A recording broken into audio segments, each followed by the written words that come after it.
This is the Tom Bigby Tales, and I'm your host, Shannon Evans. I write about a small town in northeast Mississippi called Columbus, and sometimes I write about the rest of the state.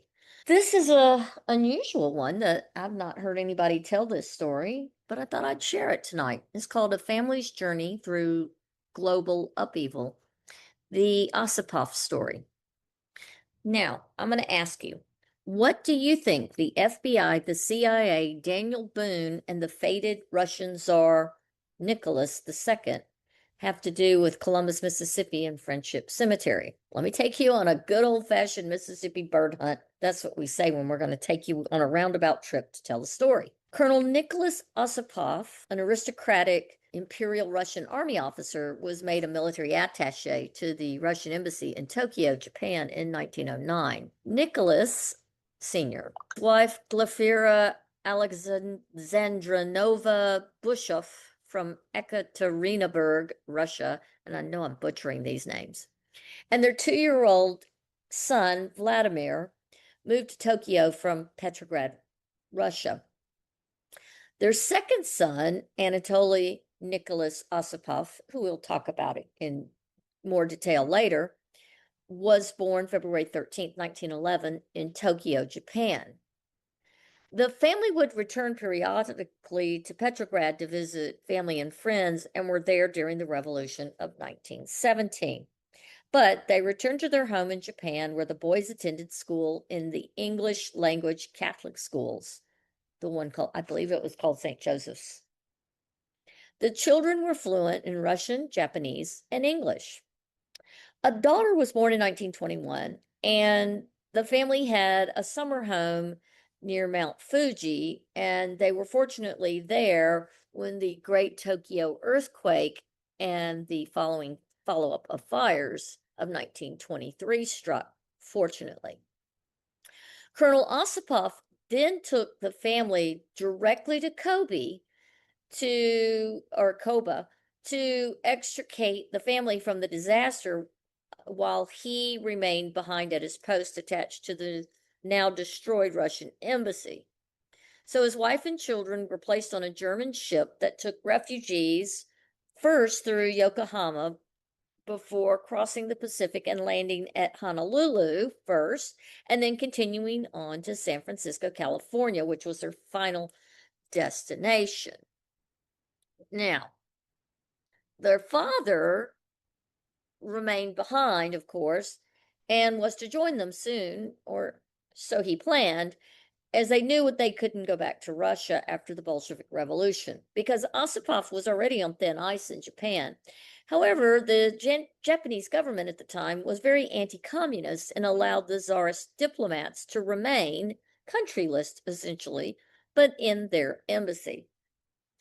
Dmitry Abrikosov was the charge d'affaires from 1921 to 1925 when Ossipoff was there, and they were Tsarists, but they were replaced when Viktor Kopp was sent by the new Russian communist government to run the consulate after the Japanese finally signed a treaty with the new Soviet government.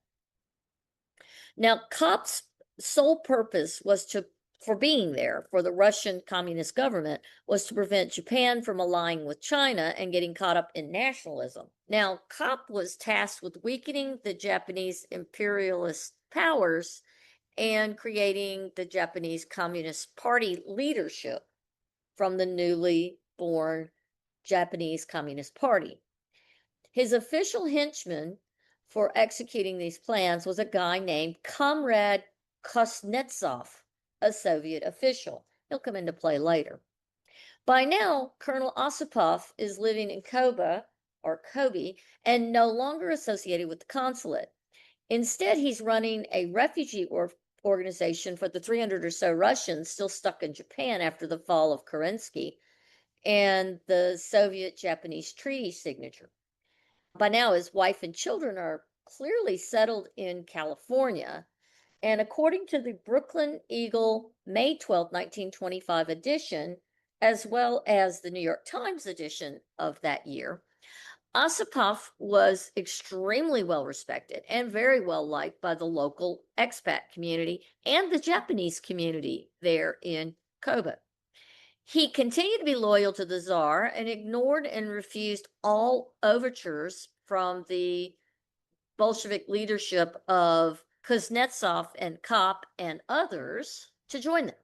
However, the noose was tightening around this former attaché as they suspected him of harboring documents for the White Movement, which was a group of anti-communist, pro-Tsarist former military who were trying to get into Manchuria and use the Chinese to help overthrow the Bolsheviks. On April 12th, 1925, it's reported in both the American and the Canadian papers, meaning the Brooklyn Eagle, the Montreal papers, and the New York Times, and others across the world, that 50-year-old Nicholas Ossipoff went to the home of a 30-year-old Lumila Hutaref and her mother to proclaim his love for Lumila. Now, Lumila was the sister of one of the attachés, but it's not clear which. From my reading, it would appear that she's Kopp's sister. She allegedly spurred his advances and said she didn't love him, and he drew a pistol and shot her once in the abdomen, but not fatally. She does recover. He then turns the pistol on himself and, with no witnesses present, shot himself not once in the head, but twice in the head. This is reported by good old comrade Kuznetsov, the only Soviet official at that time in Tokyo, that it was a murder-suicide. Now, his family in the U.S. was led to believe it was an unfortunate accident, and that is how they refer to it. Was it, though, or was it a planned assassination by the new Soviet regime? Remember, Ossipoff at that time still circulated in aristocratic and influential circles of Europeans, Russians, and Japanese diplomats in and around Tokyo. So he was very well respected, and everyone was clearly in absolute shock and denial. One, that he would be stalking a young woman, that was just totally out of character, that he would be in love with a young woman, a married man, and that he would murder her or attempt to murder her before turning the gun on himself. None of it just added up. More questionable, they asked, how did he shoot himself twice in the head when both shots on their own would each be fatal? The family never apparently got closure, and the children picked up their own lives in California, as did their mother. The family became U.S. citizens just 2 years later in 1927. Both boys attended Berkeley High School. Vladimir eventually graduated from Berkeley and then attended the University of California at Berkeley and became a noted architect and built a life and a very successful architecture business in Hawaii, where he became quite known for his Frank Lloyd Wright influences upon open island home designs. But we want to focus on Anatoly Nicholas, or Nick, who graduated from Compton High School in 1930 or 1931 because their mother had remarried, and Nick and baby sister Olga moved to Compton with the mom and the new husband.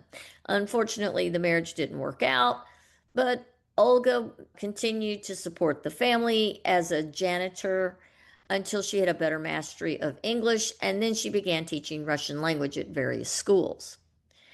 Nick then went to work before entering UCLA after high school. He married a young woman named Carolyn Boone Schmidt in 1935. Carolyn was the great-great-granddaughter of famed outdoorsman and pioneer Daniel Boone. In the 1940 census, Nick, Carolyn, and 2-year-old daughter Nina are living with Carolyn's parents, and Nick is attending UCLA. He is also working as a photographer.